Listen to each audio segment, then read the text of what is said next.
हरे कृष्णा मित्रों, स्वागत है आपका हमारे चैनल द क्रिस्टल मार्ग पर। श्रीमद् भागवत गीता का मुख्य उद्देश्य परमात्मा के ज्ञान, आत्मा के ज्ञान और सृष्टि विधान के ज्ञान को स्पष्ट करना है। गीता वास्तव में चरित्र निर्माण का सबसे बड़ा और उत्तम शास्त्र है। इसके माध्यम से भगवान ने कहा है कि चरित्र कमल पुष्प समान संसार में रहकर और श्रेष्ठ कर्मों से बनेगा, न कि घर बार छोड़ने और कर्म संन्यास क्रियाएं करने से। तो आज हम श्रीमद् भागवत गीता के 5वें अध्याय के बारे में विस्तृत रूप से जानेंगे। तो चलिए शुरू करते हैं।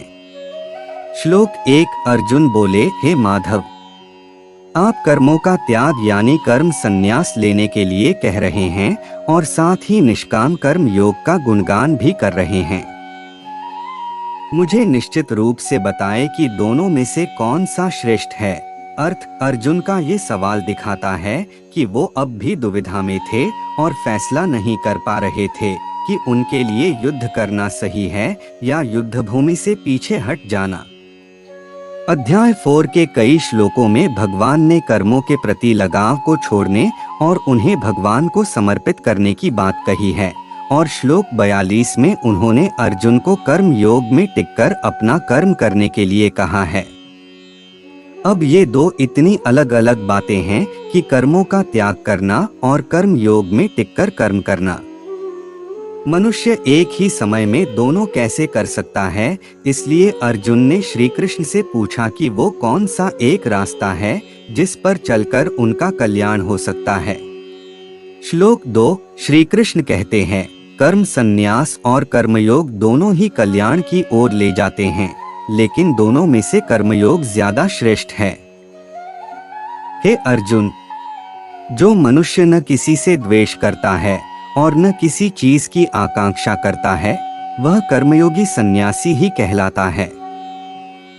भावनाएं सदा जोड़े में आती हैं, जैसे सुख दुख, हानि लाभ, राग द्वेष आदि। इसलिए इनसे मुक्त रहने वाला मनुष्य सुख से रहता है और संसार के बंधनों से मुक्त हो जाता है। केवल नासमझी ज्ञान योग और कर्म योग को अलग अलग मानते हैं, जबकि इनमें से किसी एक को भी जीवन में उतार लिया जाए तो वो मनुष्य को कल्याण की ओर ले जाता है। ये दोनों ही योग मुक्ति देने वाले हैं। असल में जो मनुष्य इन दोनों को एक देखता है, वही यथार्थ को देख रहा है। लेकिन हे अर्जुन, कर्म योग के बिना कर्म संन्यास तक पहुंच पाना मुश्किल है, क्योंकि इंद्रिय और शरीर द्वारा होने वाले कर्मों में कर्ता के भाव का त्याग कर पाना इतना सरल नहीं है और भगवत स्वरूप को मनन करने वाला कर्मयोगी जल्द ही परमात्मा को पा लेता है। अर्थ कर्म संन्यास का मतलब है जब मनुष्यात्मा ये समझ जाए कि वो शरीर, इच्छाएं, वासनाएं आदि नहीं बल्कि आत्मा है और उस भाव में टिक जाए तो वो कर्म से ही ऊपर उठ जाता है और उसके बाद उससे जो कर्म होते हैं वो कर्म होते हुए भी उसे बांध नहीं पाते। कर्म संन्यास में कर्म ही खत्म या डिसोल्व हो जाते हैं, यानी कर्म होकर भी वो कर्म नहीं रहते। इसमें मन में ये भाव जग जाता है कि इस ब्रह्मांड में सब कुछ परमात्मा है, मेरे सारे कर्म भी प्रकृति के 3 गुण करवा रहे हैं और मुझ अकेले का कोई अस्तित्व नहीं है। कर्म संन्यास का मतलब ये नहीं है कि कर्म करना छोड़ देना है या घर बार छोड़कर संन्यास ले लेना है। नहीं, इसका मतलब ये है कि मनुष्य जब अपने आत्म भाव में ठहर जाता है तो उसके कर्म अपने आप खत्म होने लगते हैं। शरीर, मन, इंद्रियों, बुद्धि सभी के कर्म खत्म होने लगते हैं। ज्ञान योग में जब मनुष्य अपने असली स्वरूप को जानकर अपने आत्म भाव में ठहर जाता है तो कर्म करने के लिए जो एनर्जी बाहर की ओर बहती है वो उसके अंदर की ओर जाने लगती है, क्योंकि मन, बुद्धि सब अपने आत्म भाव में लीन हो जाते हैं, उससे जुड़ जाते हैं। इसलिए जब कर्म करने की ओर एनर्जी जा ही नहीं है तो कर्म बनेंगे कैसे? कर्म संन्यास अपने मन के अंदर की साधना है। ये संन्यास की साधना होती है, समाज की नहीं। दूसरी ओर कर्म योग का मतलब है जहाँ कर्मों के फल खत्म हो जाते हैं, यानी कर्म तो हो रहा है लेकिन निष्काम भाव से हो रहा है, तो वो फल को जन्म नहीं देते। ऐसे कर्मों में ना फल पाने की कोई इच्छा होती है, ना उसका इंतजार होता है, ना कर्म से लगाव होता है और ना ही कर्ता भाव का अहंकार होता है। इसमें मनुष्य अपने कर्मों के फल का इंतजार या इच्छा नहीं करता। इसमें कर्म करने के लिए एनर्जी बाहर की ओर बहती है, इसलिए इसमें कर्म तो होते हैं, लेकिन क्योंकि भावना निष्काम है इसलिए उसके फल नहीं बनते। इसे मनुष्य घर गृहस्थी में रहते हुए भी कर सकता है, यानी परिवार में रहते हुए, व्यापार करते हुए, अपनी हर जिम्मेदारी निभाते हुए इसे किया जा सकता है। अब श्री कृष्ण कहते हैं कि निष्काम कर्म योग यानी कर्म योग ज्यादा श्रेष्ठ है। भगवान यहाँ बता रहे हैं कि परिवार में रहते हुए भी ऐसे कर्म किए जा सकते हैं जो मनुष्य को उलझा ही सकते। राग का मतलब है प्रेम या किसी चीज की ओर जाने के लिए खिंचाव महसूस होना। द्वेष का मतलब है घृणा या किसी चीज से दूर जाने की इच्छा होना। जो चीज मनुष्य को सुख देती है उससे उन्हें राग हो जाता है और जो चीज उन्हें दुख देती है उससे उन्हें द्वेष हो जाता है। जब मनुष्य इन दोनों भावनाओं से आजाद हो जाता है और उसमें कुछ पाने की इच्छा नहीं होती, उसे ऐसे मनुष्य को सन्यासी कहा जाता है। इस श्लोक में ये भी बताया गया है कि ये दोनों योग दिखने में अलग अलग लग सकते हैं, लेकिन ये दोनों ही मनुष्य को एक ही जगह लेकर जाते हैं, यानी दोनों ब्रह्मा तक पहुंचाते हैं। इसका मतलब है कि रास्ते महत्व नहीं रखते, बल्कि महत्व तो मंजिल का होता है। इसलिए अगर मनुष्य इनमें से किसी भी रास्ते पर चलते हुए कर्म करेगा तो वो उसे ब्रह्मा तक पहुंचा ही देंगे। यथार्थ का मतलब है जो जैसा है उसे वैसा देखना।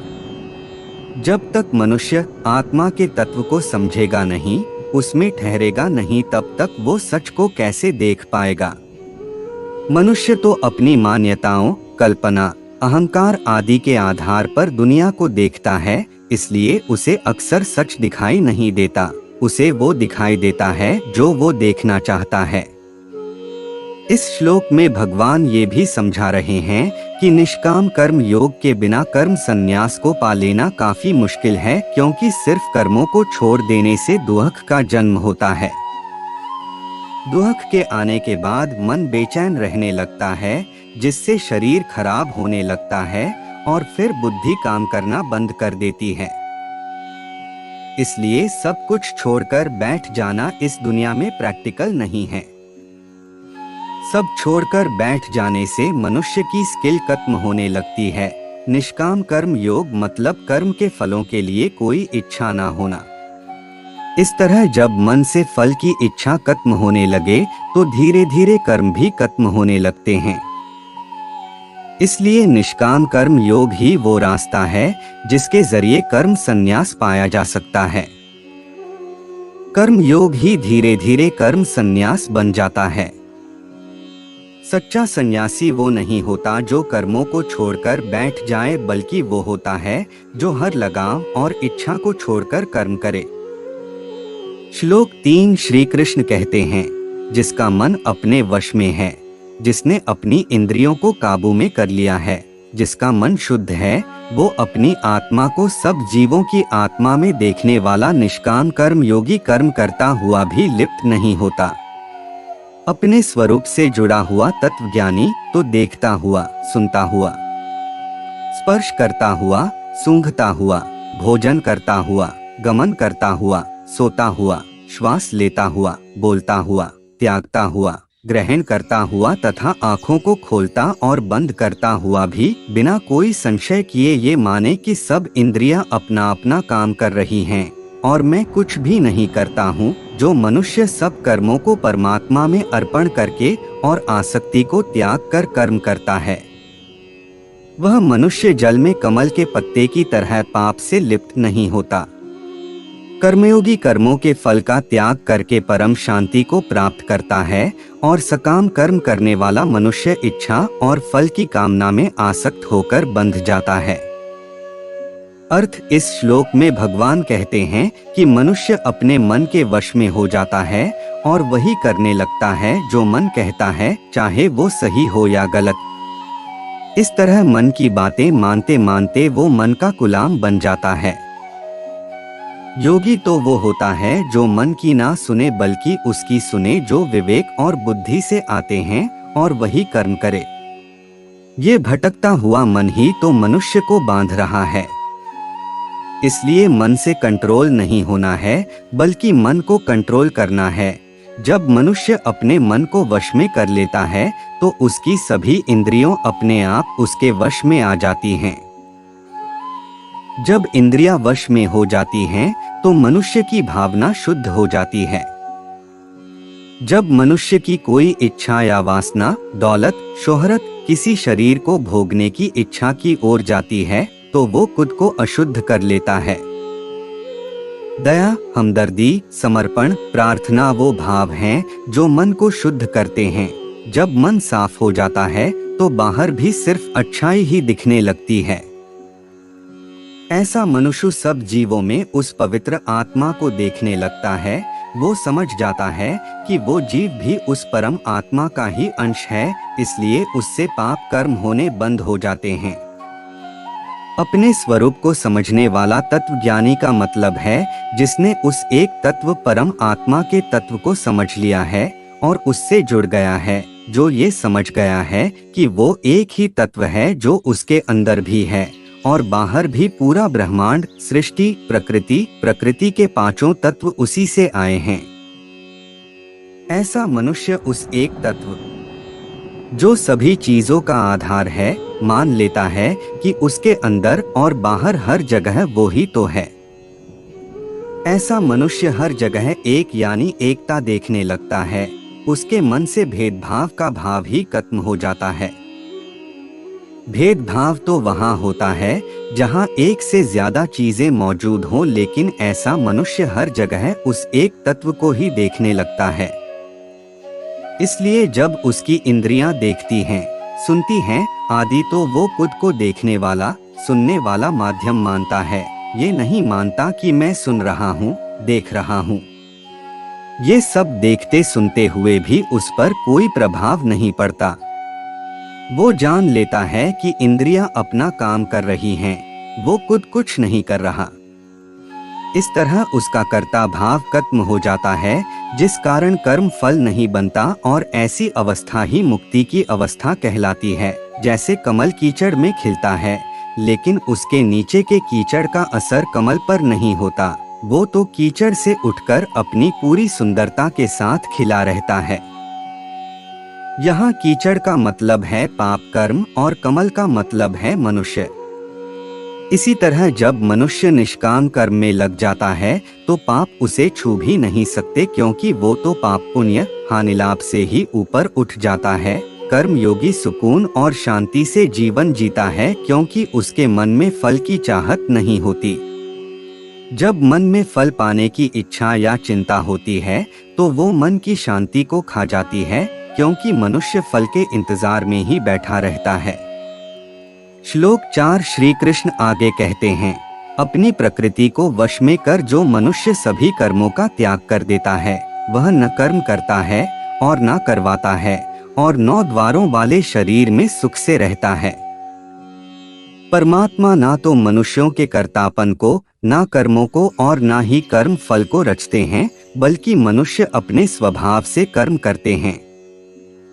परमात्मा किसी के पाप या पुण्य को ग्रहण नहीं करते, बल्कि अज्ञान के कारण जो ज्ञान ढक जाता है मनुष्य उससे भ्रमित हो जाता है। जिनका अज्ञान आत्मज्ञान को जानकर नष्ट हो गया है, उनका ज्ञान सूर्य की तरह उस परब्रह्म को प्रकाशित कर देता है। अर्थ जब मनुष्य अपने मन को, इंद्रियों और बुद्धि को अपने वश में कर लेता है, अकर्ता भाव में इनका मालिक बन जाता है, तब वो खुद न कर्म करता है और न कोई कर्म करवाता है। वो जानता है कि उसके अंदर प्रकृति के 3 गुण उससे कर्म करवा रहे हैं। वो तो बस उन्हें होता हुआ देखता है। वो खुद को शरीर नहीं मानता। वो खुद को आत्मा पहचान लेता है, जो 9 दरवाजे या रास्तों वाले इस शरीर में रहती है। मनुष्य के शरीर में 9 द्वार होते हैं, जो हैं 2 आँखें, 2 कान, 2 नाक के छेद, 1 मुहर और 2 मल मूत्र त्याग करने के द्वार। जब मन में और अहंकार से हटकर परम आत्मा से जुड़ जाता है, तब जीवन में सुख आ जाता है। इस श्लोक में ये भी बताया गया है कि परमात्मा किसी जीव के पाप पुण्य या उसके कर्मों और उनके फलों को ना तो ग्रहण करते हैं और उनके बीच में आते हैं। मनुष्य खुद उसका जैसा स्वभाव होता है वो वैसा ही कर्म करता है। उसके कर्मों के फल अपने आप बनते हैं और वो फल कब मिलेगा, कैसे मिलेगा, किसके जरिए मिलेगा, ये कहा नहीं जा सकता। जब मनुष्य कर्म करता है तो उसकी एनर्जी फील्ड में उसके इंप्रेशन आ जाते हैं, वही धीरे धीरे फल के रूप में मनुष्य के जीवन में सामने आते हैं। कर्म में कर्तापन का भाव भी मनुष्य खुद ही पैदा करता है। परमात्मा किसी से कुछ लेते नहीं। परमात्मा तो निराकार और शुद्ध हैं, इसलिए इस साकार शरीर से जो कर्म किए जाते हैं वो वहां तक पहुंच नहीं सकते। इसलिए हमारे कर्मों में परमात्मा की कोई भूमिका नहीं होती। निष्काम कर्म ही वो माध्यम है जिसके जरिए मनुष्य परमात्मा तक पहुंच सकता है।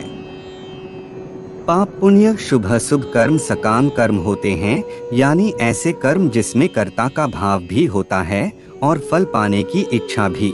सकाम कर्म मनुष्य को कभी परमात्मा तक नहीं पहुंचा सकते, क्योंकि जब कर्म में कामना आ जाती है तो वो शुद्ध नहीं रह जाते, उसके फल बनते हैं जिसे भोगने के लिए मनुष्य को फिर से जन्म लेना पड़ता है। अज्ञानता आत्मा के शुद्ध ज्ञान को ढक देती है और मनुष्य अपने गुणों और इंद्रियों के प्रभाव में आकर गलत कर्म करने लगता है। अज्ञानता से अहंकार का जन्म होता है, जो मनुष्य के मन बुद्धि पर हावी हो जाता है और ये सभी दुखों का कारण बनता है। जिस तरह बादल के छंट जाने के बाद सूर्य की रोशनी में सब कुछ साफ साफ दिखाई देने लगता है, उसी तरह आत्मज्ञान के बाद अज्ञानता का नाश हो जाता है, जिससे अहंकार खत्म होता है। ज्ञान का मतलब है खुद के असली स्वरूप को जानना कि मैं मनुष्य नहीं बल्कि आत्मा हूँ। ज्ञान बाहर से नहीं आता, बल्कि वो तो पहले से ही मनुष्य के अंदर होता है। जरूरत है उसे याद और अनुभव करने की, जिसे शरीर धारण करने के बाद आत्मा भूल जाती है। आत्मज्ञान का मतलब है जो मनुष्य भूल गया था उसे याद आ जाना। ज्ञान हो जाने के बाद जीवन जीने का तरीका ही बदल जाता है, क्योंकि जब मनुष्य अपनी आत्मा के साथ जुड़ जाता है तो वो उसकी आवाज सुनने लगता है, जो पहले मन में चल रहे शोर के कारण वो सुन नहीं पा रहा था। ये आवाज उसे सही रास्ते दिखाती है, सही कर्म करने के लिए प्रेरित करती है, जिससे उसके पाप कर्म कम होने लगते हैं और वो शुद्धि और मुक्ति की ओर बढ़ने लगता है। श्लोक 5 श्री कृष्ण, जिसका मन और बुद्धि तद्रूप हो गई है, वो जिसकी परमात्मा में निष्ठा है, ऐसे तत्परायण मनुष्य पाप रहित होकर परम गति को प्राप्त होते हैं। वे ज्ञानी जन विद्या और विनययुक्त ब्राह्मण में, गाय, हाथी, कुत्ते और चांडाल में भी समदर्शी ही होते हैं। जिनका मन समभाव में स्थित है वो जीते जी ही संसार को जीत लेते हैं, क्योंकि ब्रह्मा निर्दोष और सम है, इसलिए वो ब्रह्मा में ही स्थित हैं। जो प्रिय को प्राप्त कर खुश ना हो और अप्रिय को प्राप्त कर बेचैन ना हो, ऐसा स्थिर बुद्धि संशय रहित ब्रह्मा ज्ञानी ब्रह्मा में ही स्थित है। अर्थ इस श्लोक में तद्रूप का मतलब है वैसा ही हो जाना, यानी मन में जैसे विचार होते हैं मन वैसा ही आकार और रूप ले लेता है। मन बिल्कुल पानी की तरह होता है, जिसका कोई आकार कोई रंग नहीं होता। अगर मन में अच्छे विचार ले आओ तो मन अच्छा हो जाएगा और अगर बुरे विचार लाओ तो बुरा हो जाएगा।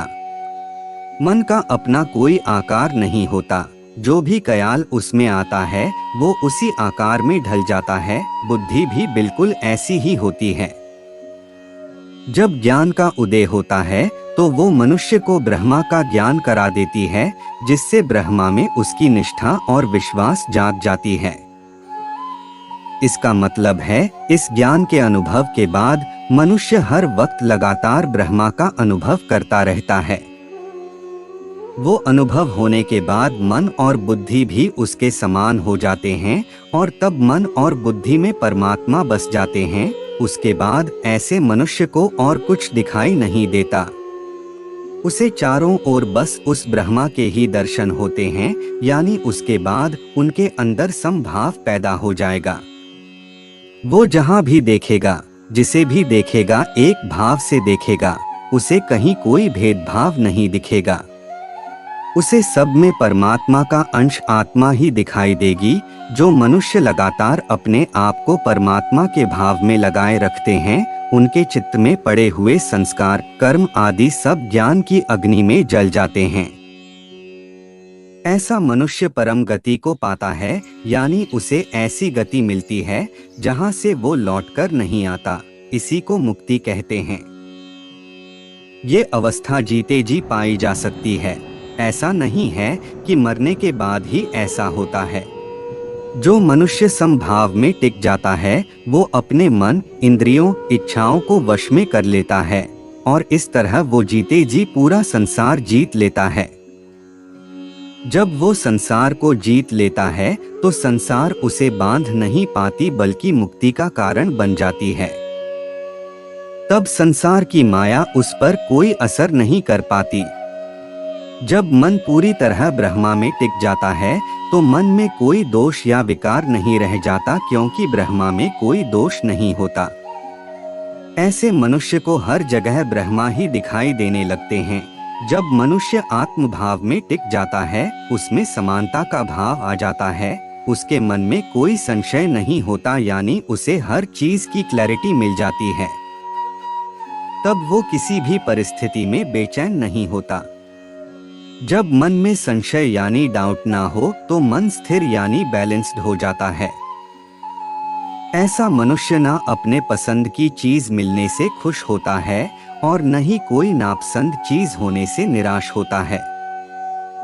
इसका मतलब यह नहीं है कि उसका कोई रिएक्शन नहीं आता, बल्कि इसका मतलब ये है कि वह हमेशा बैलेंस्ड स्टेट ऑफ माइंड में रहता है, जिसे कोई भी चीज या परिस्थिति आसानी से बिखर नहीं सकती।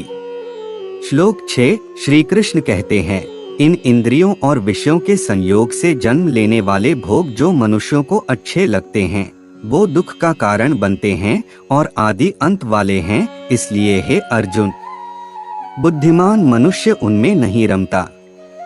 जो मनुष्य इस शरीर में शरीर का नाश होने से पहले ही काम क्रोध से जन्म लेने वाले वेग को सहन करने में समर्थ हो जाता है, वही मनुष्य योगी और सुखी है, जिनके सब पाप नष्ट हो गए हैं, जिनके सब संशय ज्ञान द्वारा खत्म हो गए हैं, जो हर जीव के हित में लगा हुआ है और जिनका जीता हुआ मन निश्चल भाव से परमात्मा में स्थित है। ऐसे मनुष्य ब्रह्मा को प्राप्त होते हैं। अर्थ, जब मनुष्य की इंद्रियों बाहरी विषयों मतलब बाहर के किसी ऑब्जेक्ट के संपर्क में आती है तो वो उसे ये सोचकर पाना चाहती है कि वो उसे सुख देंगी, लेकिन असल में वही दुख का कारण बनते हैं। जीवन में यही होता है, जिस जिस चीज से मनुष्य को सुख मिलता है दुख भी उसे उसी चीज से मिलता है और ये अंतहीन सिलसिला होता है। मनुष्य बाहरी और नाशवान चीजों के बीच खुशी की तलाश में जाता है। वह उनमें कोई स्थायी परमानेंट खुशी नहीं पा सकता।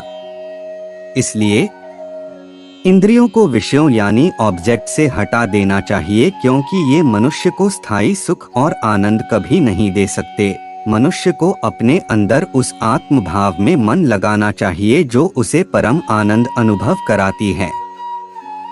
मन को जो चीजें अच्छी लगती हैं उनका भी आरंभ और अंत होता है, इसलिए उनसे मिलने वाली खुशी कुछ पलों की ही होती है।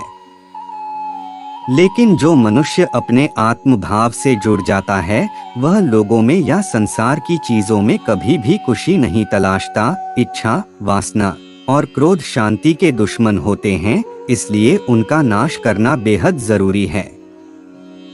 इन दुश्मनों का नाश करने के लिए बहुत कोशिश करनी पड़ती है। इसलिए कहते हैं कि जिस मनुष्य ने इच्छा और क्रोध को काबू में कर लिया वह दुनिया का सबसे खुश रहने वाला आदमी बन जाता है। इच्छा का मतलब है उस चीज के लिए तरसना जो देखने, सुनने या याद रखने पर खुशी देती है। क्रोध वह भावना है जब मनचाही चीजों को हासिल करने के रास्ते में मुश्किलें आती हैं। किसी भी चीज को पाने की जितनी ज्यादा चाहत होगी वो ना मिलने पर गुस्सा भी उतना ही ज्यादा होगा। इस इच्छा और क्रोध का शरीर पर बहुत बुरा और गहरा असर होता है। एक योगी वह होता है जो इच्छा और क्रोध के आवेगों को नियंत्रित कर लेता है, पसंद और नापसंद को नष्ट कर देता है और अपने आत्म भाव में सुख अनुभव करता है। वह हमेशा खुश रहता है क्योंकि उसमें न तो इच्छा बाकी होती है और न किसी चीज के प्रति घृणा। श्री कृष्ण कहते हैं कि अगर कोई इच्छा और क्रोध के बवंडर को काबू में करना सीख जाए तो वो जीते जी पूरी तरह से खुश हो सकता है। श्लोक 7 श्री कृष्ण कहते हैं, शब्द आदि बाहरी विषयों को बाहर ही रोककर नेत्रों की दृष्टि को भ्रिकुटी के बीच में स्थित करके और नासिका में चलने वाले प्राण और अपान वायु को सम करके इंद्रियों, मन और बुद्धि को वश में कर मोक्ष परायण मुनि परमेश्वर के स्वरूप का निरंतर मनन करने वाला वह सदा मुक्त ही है। जो मुझको सब यज्ञ और तपों का भोगने वाला, सभी लोकों के ईश्वर का भी ईश्वर तथा सभी भूत प्राणियों का स्वार्थ रहित दयालु और प्रेमी जानता है वो शांति को प्राप्त होता है। अर्थ इस श्लोक में भगवान बता रहे हैं कि ध्यान मेडिटेशन कैसे करना है। ध्यान करने से पहले मनुष्य को अपने मन से इच्छा, डर और क्रोध से मुक्त करना होगा। उसके लिए मनुष्य को अपने अंदर के साथ जुड़ना होगा जो सिर्फ ध्यान के माध्यम से किया जा सकता है। बाहरी चीजें अपने आप मनुष्य को बेचैन नहीं कर सकती। ये तो तब होता है जब इंद्रियों के माध्यम से मन, शरीर और बुद्धि उनके संपर्क में आता है। लेकिन अगर मनुष्य मन से इन्हें कंट्रोल कर ले तो ध्यान के लिए जिस सुकून और शांति की जरूरत है वो उसे अपने अंदर महसूस करने लगता है।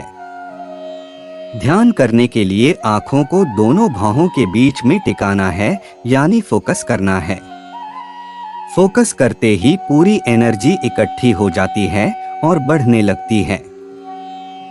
उसके बाद नाक से जो सांस बह रही है, यानी सांस अंदर लेना और बाहर छोड़ना, उस पर फोकस करना है। सांस लेना प्राण होता है और बाहर निकल जाना अपान होता है। ये प्रक्रिया हमारे मन को सम कर देती है। इससे हमारे सांस में एक लय यानी रिथम पैदा होता है, यानी कभी सांस का भारी होना, कभी हल्का होना, तेज होना, कभी टूटकर आना। इससे मन शांत होने लगता है और सांस सम होने लगती है। इससे इच्छा, डर, बेचैनी सब शांत होते चले जाते हैं। इसलिए ध्यान मेडिटेशन की प्रैक्टिस करने से अंदर एक ठहराव आना शुरू हो जाता है। भगवान ये भी बता रहे हैं कि मनुष्य के सारे कर्म इस ब्रह्मांड में होते हैं, इससे अलग होकर वो कुछ नहीं कर सकता। भगवान कह रहे हैं कि वो ब्रह्मांड में हर जगह समाये हुए हैं। इसलिए जो मनुष्य उन्हें सब जगह अनुभव करता है और ये जान लेता है कि परमात्मा से अलग यहाँ कुछ भी नहीं है, यानी सब कुछ परमात्मा में ही है। जो ईश्वर का भी ईश्वर है, यानी वो विराट निराकार है, वो उसे जान जाता है, वो शांति को प्राप्त होता है। ऐसा मनुष्य खुद को पानी की बूंद और परमात्मा को सागर समझता है। उसके बाद उसके अंदर मैं की भावना खत्म हो जाती है, क्योंकि अब मैं अलग से रहा ही नहीं, बल्कि उसके अंदर और बाहर वो एक तत्व परम पिता परमात्मा ही तो हैं। जिस पल ये भाव मनुष्य के अंदर जागता है वो उसी पल शांत हो जाता है। तो दोस्तों, आपको यह जानकारी कैसी लगी हमें कमेंट करके जरूर बताएं और वीडियो अंत तक देखने के लिए शुक्रिया।